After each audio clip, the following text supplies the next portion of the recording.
40 ans sur plus de 6 000 malades sont décédés, contre 203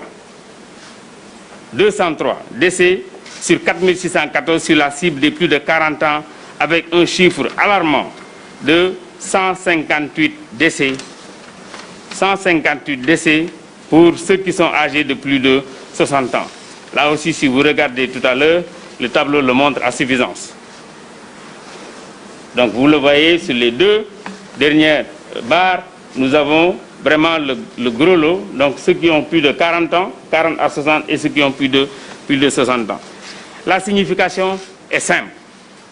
Les jeunes constituent des vecteurs de transmission du virus aux personnes âgées et ces dernières en meurent. Il faut rappeler que dans le cadre de la lutte contre cette pandémie, le Sénégal, à l'image des autres pays du monde, avait très tôt pris un certain nombre de mesures visant à lutter efficacement contre la Covid-19.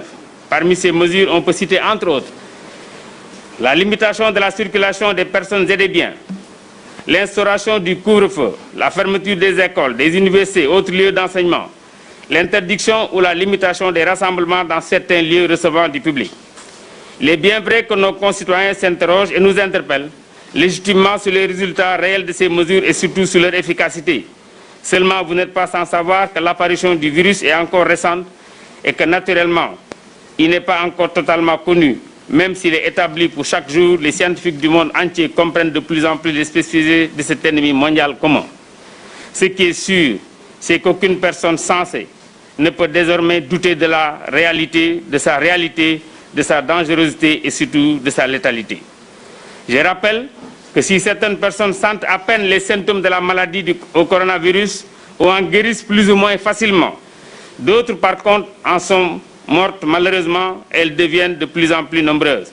Il est vrai que les personnes les plus fragiles sont les plus âgées et ou atteintes de pathologies chroniques, mais les découvertes récentes ont montré que la tranche jeune est de plus en plus infectée. Dès lors, les jeunes sont interpellés, car même s'ils sont souvent asymptomatiques, ils ne constituent pour moi un danger pour eux-mêmes et surtout pour les personnes vulnérables avec lesquelles ils vivent.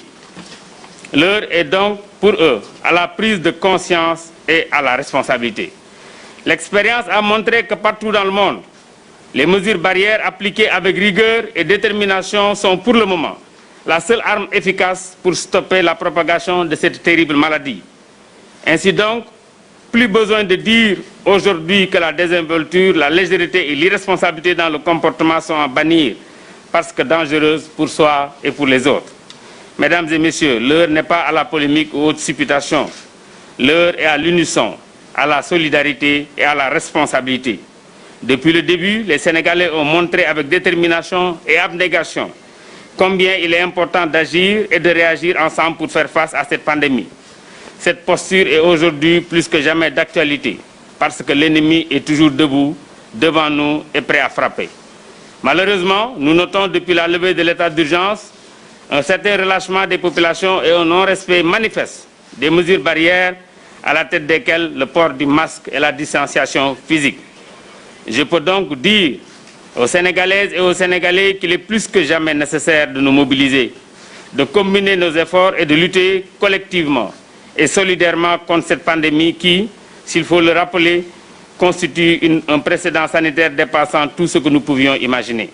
Il est donc impératif que nous continuions à nous comporter en citoyens modèles, en respectant scrupuleusement tous les gestes barrières recommandés. Arrêtons le déni et la stigmatisation. Cette maladie n'est ni honteuse ni taboue. Regardons la réalité en face et agissons en conséquence pour vaincre la Covid-19.